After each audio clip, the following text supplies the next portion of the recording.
At kung naghintay kayo ng matagal sa labas kasi siyempre Friday ngayon wala yung mga lahat ng empleyado kasi kaya nagtawag pa kami. Pasensya na po. Before I turn you over to Kong Joel, we ask question from Kong Joel. Perhaps we can get some words from Congressman Chua. Hi, good afternoon everyone. Pasensya na kayo, medyo Friday ngayon, pero nandito pa rin tayo para magbigay ng update sa inyo dito po kung ano pong nangyayari at kaganapan dito ngayon. At hopefully, masagot ko rin po yung mga katanungan na inyo pong ibabato. Maraming salamat. We also would like to acknowledge our Sergeant Arms, General Naptaas, and our Director Ruben Manahan.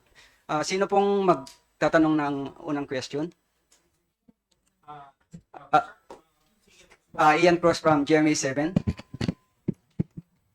Bago natin tanungin si Congressman Chua, General Taas, pwede ba nating malaman yung narrative? Anong oras ba dumating dito si VP Sara? Kailan niya intended umalis po? Maraming salamat, Ian. Napansin ko nga, kanina ka pa nakatingin sa akin, so alam ko na ako yung unang-una mong tatanungin. So let me share with you what transpired. I'll give you the chronological timeline of the events that transpired from yesterday until noon today. As regards the visit in the House of Representatives of Vice President Sara Duterte. Let's start with just give you a very brief rundown by time.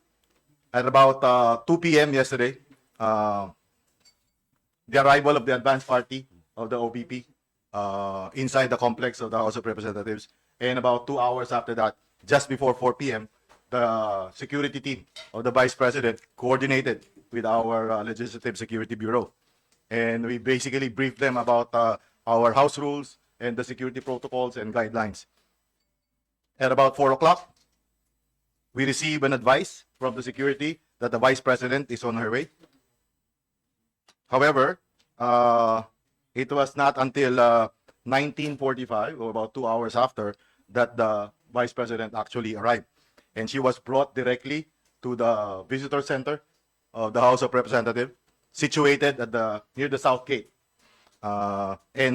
There, we also brought Yusek Sulaika Lopez for them to meet. And they were there until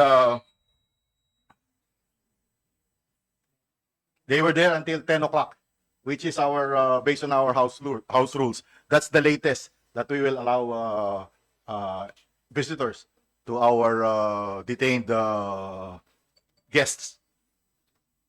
And at about 10 o'clock,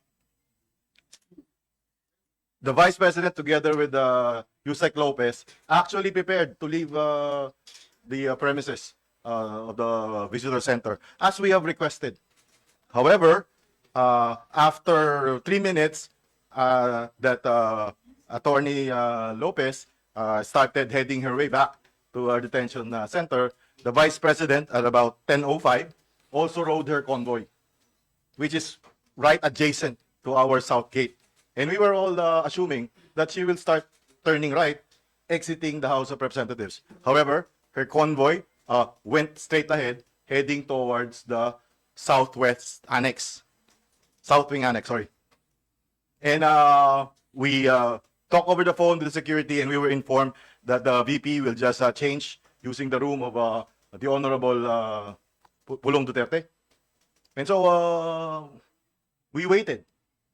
But waited until 1 hour. At about 11 p.m., I started to proceed to the office of the Honorable Duterte to find out what's going on, what's causing the delay. At about 11:30 p.m., I personally appealed to the protocol and the security of the Vice President at room 304 if they could possibly already leave the premises, as there's always a practice during long weekends that we turn off power in all our buildings. If you will note, if you will go around Congress during Thursday na walang pasok ng Biyernes, Sabado at Linggo, ino-off po talaga natin yung power. One, it's because to save on energy dahil centralize ang air conditioning. And second, to prevent po yung occurrence ng electrical fire. Dahil hindi po natin alam kung mayroon nakapag-iwan ng mga chargers or laptops or whatnot sa kanya-kanya mga opisina. So standard doon natin ginagawa yun. And normally nga po, it's at 10:30 na ginagawa natin na ino-off. In the case last night, in deference to the Vice President, inabot po tayo ng 12:30 bago natin talagang in-off na.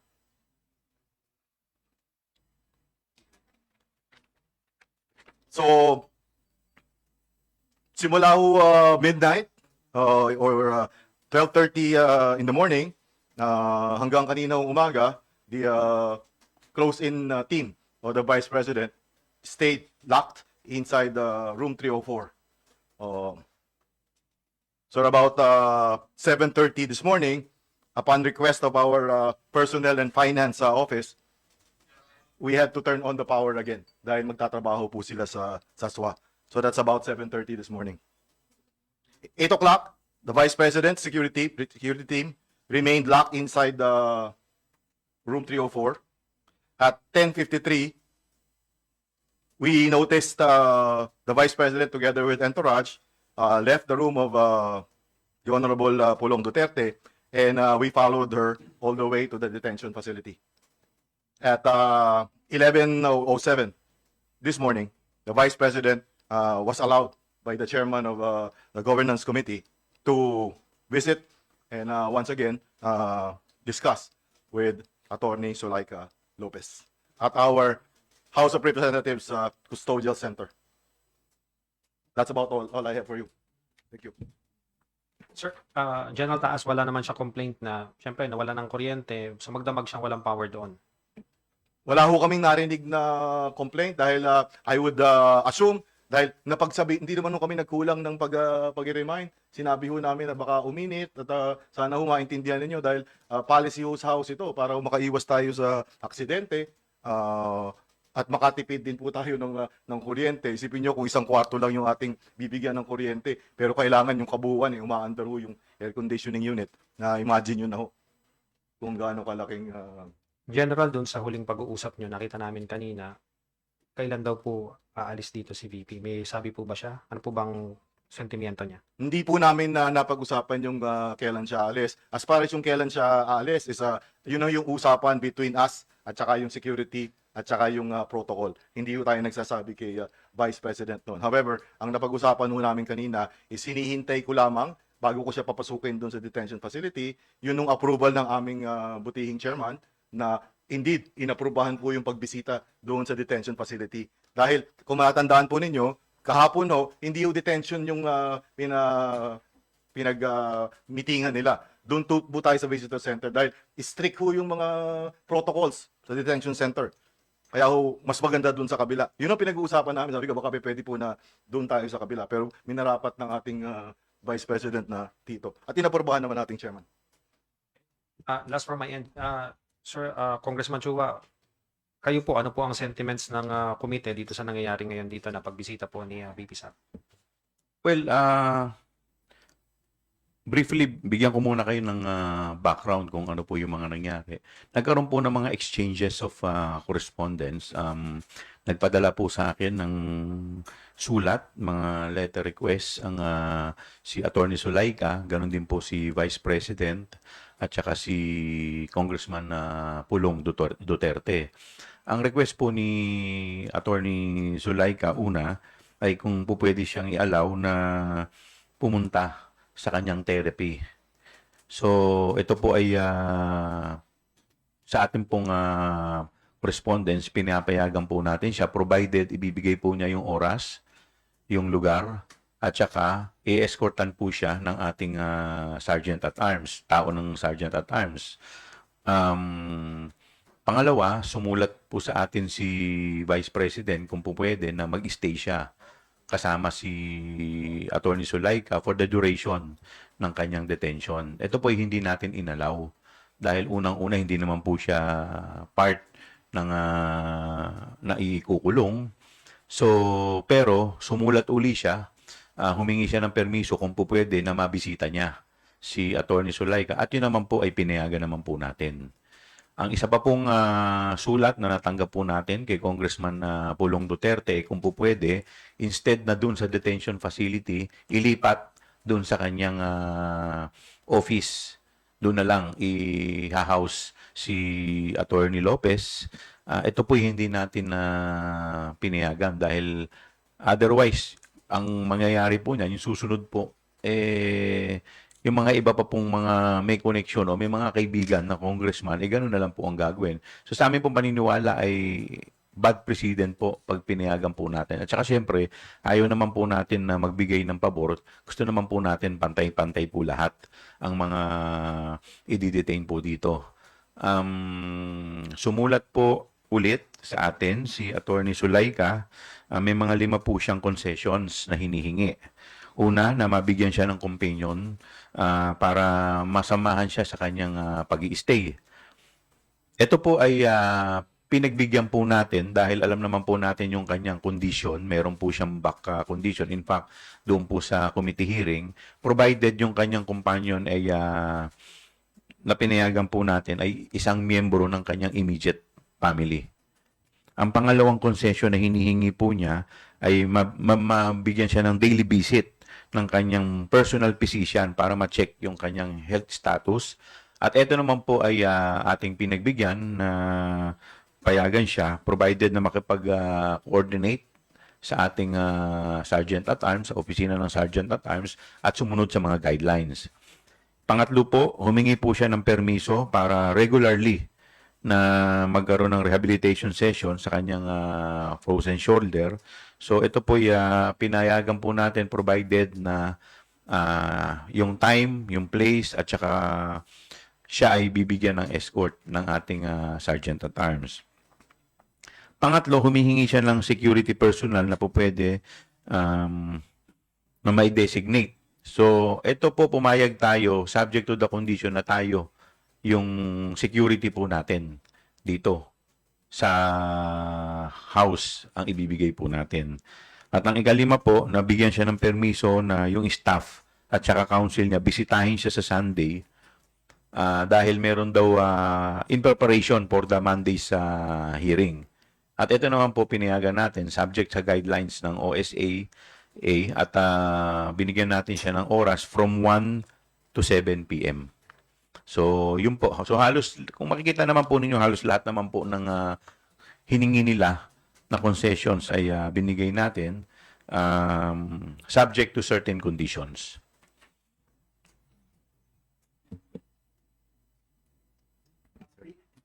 Sir, hi. Tristan po from Newswatch Plus. Sir, confirm ko lang yung first request ni VP Sara is to accompany Attorney Lopez po na magstay siya rin sa detention, sir, until matapos ni Attorney Lopez yung detention niya. Yes po, yun po yung initial letter niya na hindi naman po natin napagbigyan dahil siyempre meron naman po tayong sinusunod na guidelines. Pero yung pangalawang sulat po niya na kung po pwede bisitahin si Attorney Lopez, ay yun naman po ay pinagbigyan natin. Subject to guidelines din ng Sergeant at Arms. Excuse me, Miss Vivian from ABS. Good afternoon. Sir, so hindi po pinayagan si Vice President Duterte na magstay dun sa detention facility, pero outside the detention facility, pero within the Batasan compound, allowed po ba si VP po mag-spend, for example, ng weekend doon? What do you mean? For Ang example, request po kasi niya is samahan si Attorney Sulaika sa loob ng detention. Hindi naman po natin papayagan kasi hindi naman po siya detainee. At saka sa totoo lang, syempre medyo high profile po to eh. It will require so much security. Security risk po to dahil pangalawang pangulo po to. I do not know if we have enough security dito para mabantayan ang pangalawang pangulo. kasi I understand last night doon siya nagstay sa office ni Representative Duterte. So, pwede po ba siya doon magstay for the night? Oo.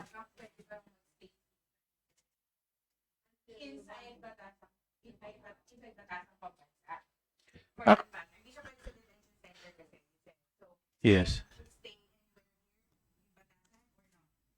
Hindi ko po alam kasi sa guidelines, pero kasi po kung pinakikinggan ko po kanina yung sinasabi ni Sergeant at Arms, medyo risky rin po dahil may mga protocol po tayong sinusunod dito. So could you imagine kung mag-i-stay ka po doon, ikaw lang, yung isang opisina lang ang bubuksan natin. Pero yung buong, kagaya po na sinasabi ni Sergeant at Arms, centralized, parang medyo hindi naman po yata maganda yun.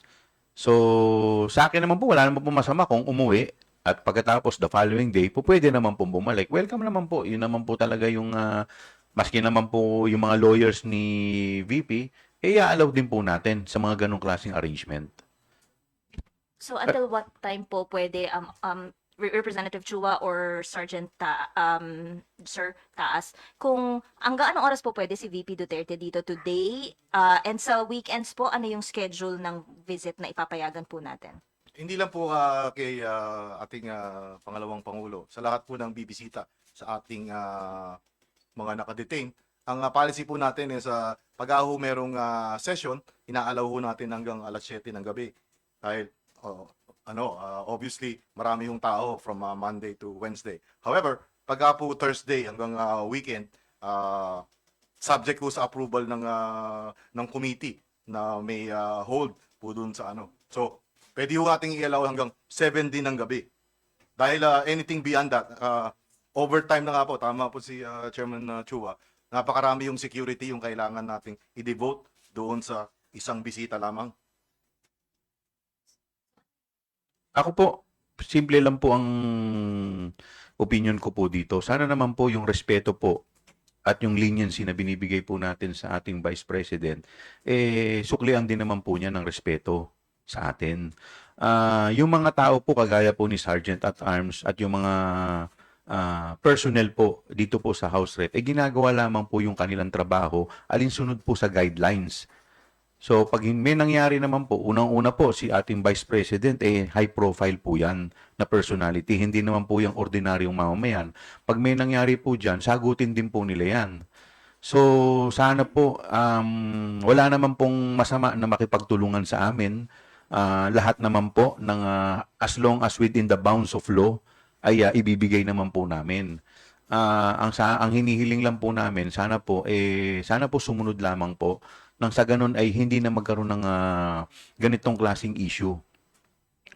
Respect begets respect. Yun lang po. We acknowledge Ms. Llanesca.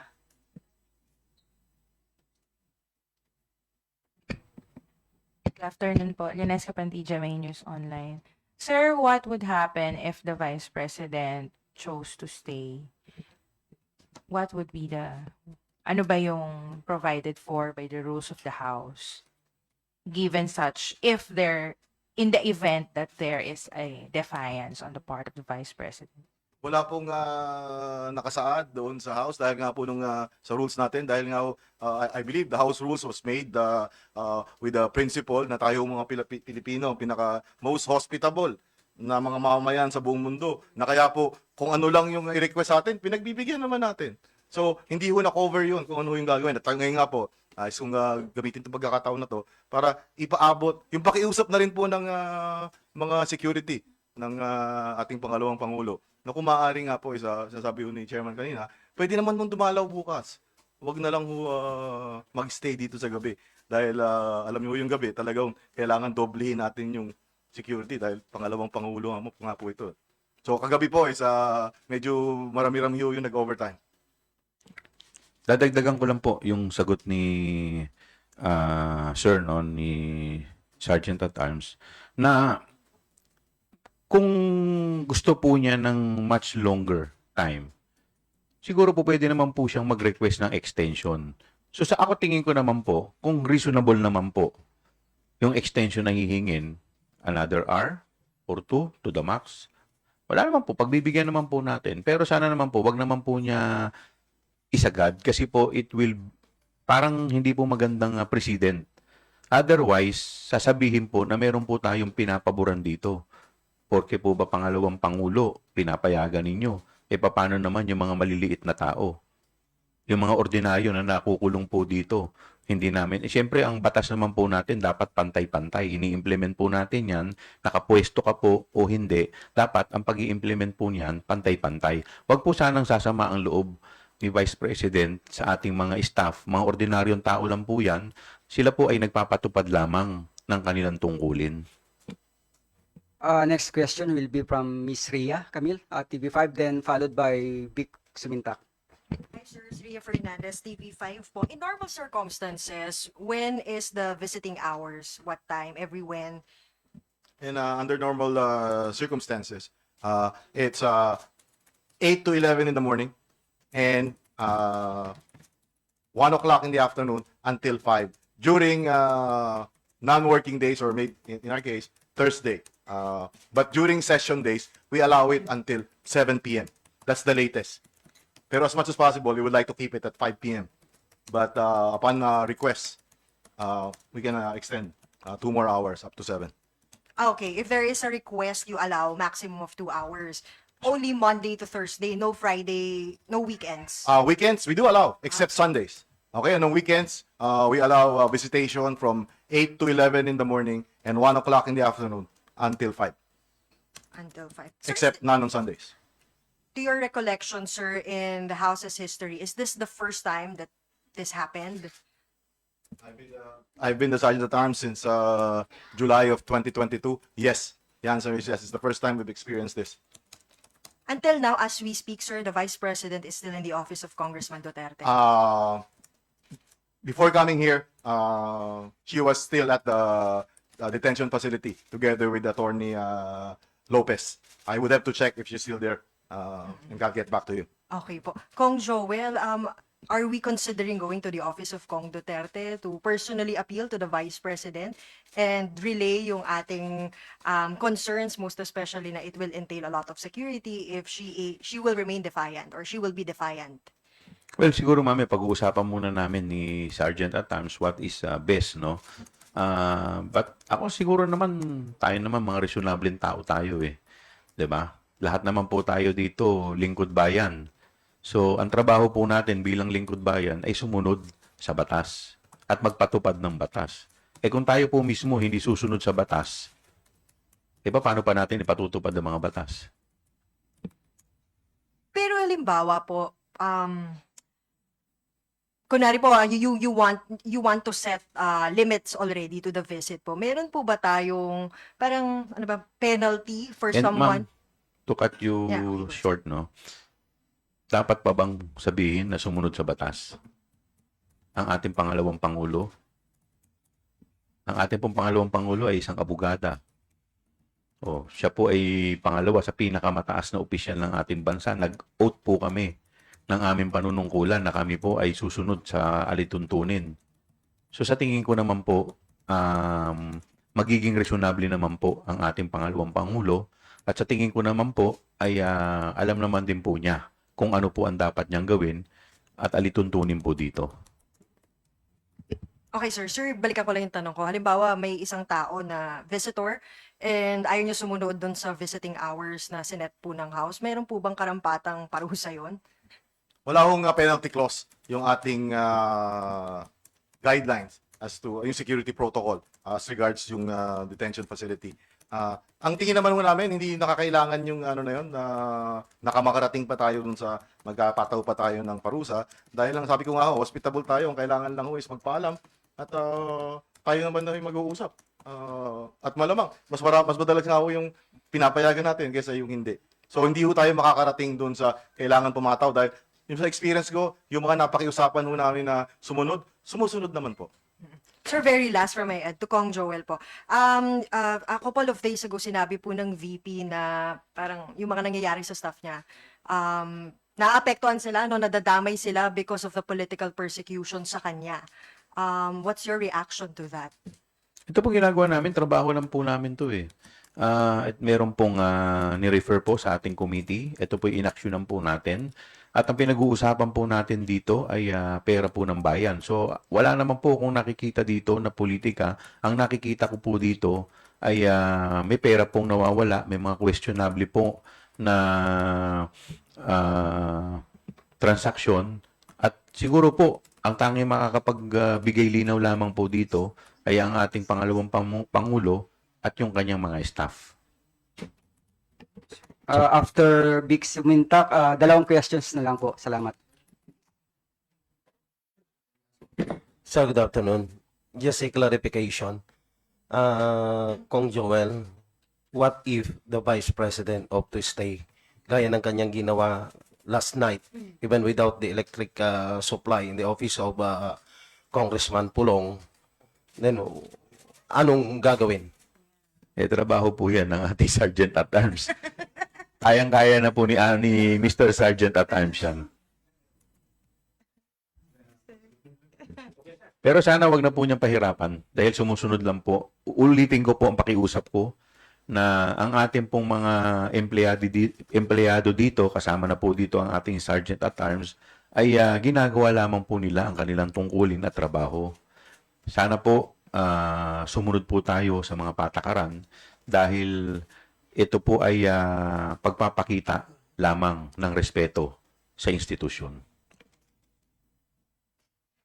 Our next question from UNTV. Hi, sir. Good afternoon. Just a clarification.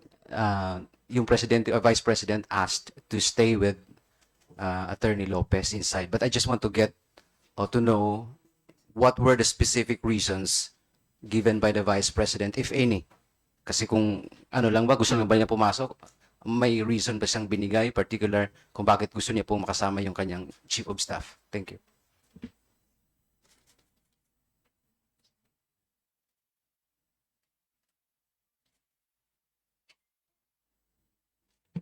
Meron po siyang 6 na dahilan na sinasite dito.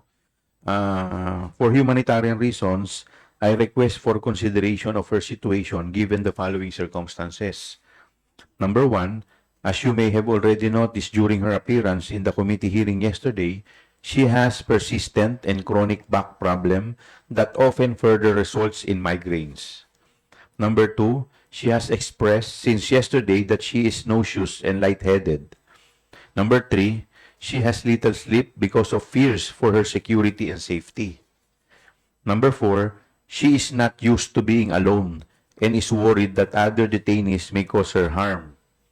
Number 5, she is still experiencing fatigue due to jet lag and sadness about the condition of her aunt. Number 6, she has requested me to join her so she may have peace of mind and get adequate rest. So yun po yung 6 na reasons kung bakit po niya nire-request. Sir, kaunting sundot lang. So, kasi yun yung kinukonsider niyo, tinitingnan niyo. So, hindi justifiable yung reasons na binigay po ng Vice President rather. Thank you. Well, unang-una, hindi po namin mai-allow siya dahil unang-una, hindi naman po siya detainee. Pangalawa, high profile po siya. Baka mamaya may nangyari po dyan. Kawawa naman po yung ating mga empleyado dito. Alam naman po natin, security risk yan. Pangalawang pangulo po yan. At pangatlo, ay ngayon po, isa sa mga hinihingi po ni Attorney Zulaika, siguro mas maganda po kung immediate family. Yun po ang pinayagan ko po, yung immediate family. Thank you. Thank you very much. Kung wala na po, perhaps we can, one more. Kung, siguro po, how would you describe itong mga ginagawa ni VP Sara? Because she's not attending your hearing, pero pumunta siya nung nagpunta po si PRRD dito.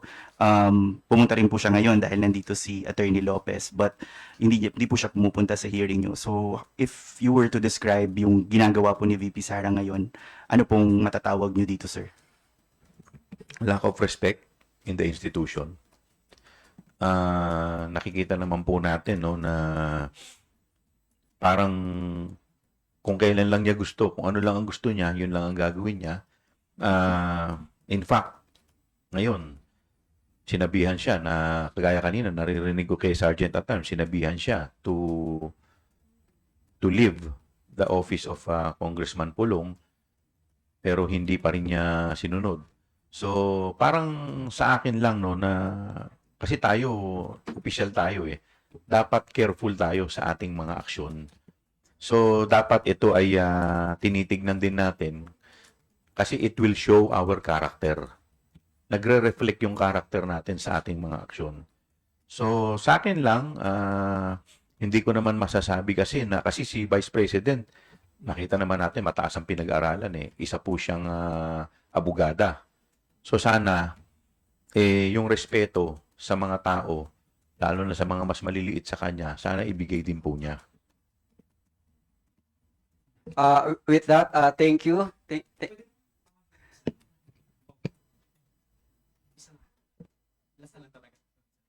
Kung Victor Jolentino po from Bomboracho, Philippines, hindi po ba nag-worry ang inyong committee na baka maapektuhan po yung magiging statement ni Attorney Lopez ng susunod pang pagdinig gawa ng itong binibisita nga siya ni Vice President Sara? Well, to begin with, wala pa rin naman sinasabi si Attorney Lopez sa amin eh. So, unless siguro may nasabi siyang medyo mabigat, maapektuhan. Pero as of now, hanggang ngayon, parang, in fact, isa nga rin yan sa dahilan kung bakit po siya naikulong ngayon. Dahil nga dun sa totality nung naging acts niya nung nakaraang hearing. So hopefully, in the next scheduled hearing, magsabi na siya kung ano po yung talagang nangyari. Thank you. Siguro, if our guests have closing statements, Kung Joel and General Taas.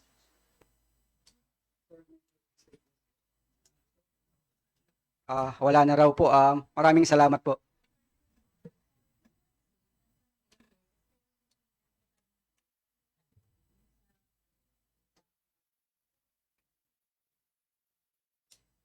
Alam nyo, hindi ho tayo... For the record, if worst comes to worst, hindi extrapolating outside of batasan. Hindi tayo aabot. Hindi nyo po natatanong. Ang ating pong pangalawang panulo ay honorary member ng klase ko sa PMA, class of 1984. So, mista po yung tawagan namin. Kaya hindi ako magsasawa ng makikiusap sa aking mista. Dahil base naman po sa aming karanasan. At kasama na po yung mga graduate, yung mga bugo-bugo ng PMA. Pag ako mistahan sa mista ang nagpakiusapan is nagbibigayan naman po. So umaasa pa rin ako at yun ang tutuloy kong gagawin.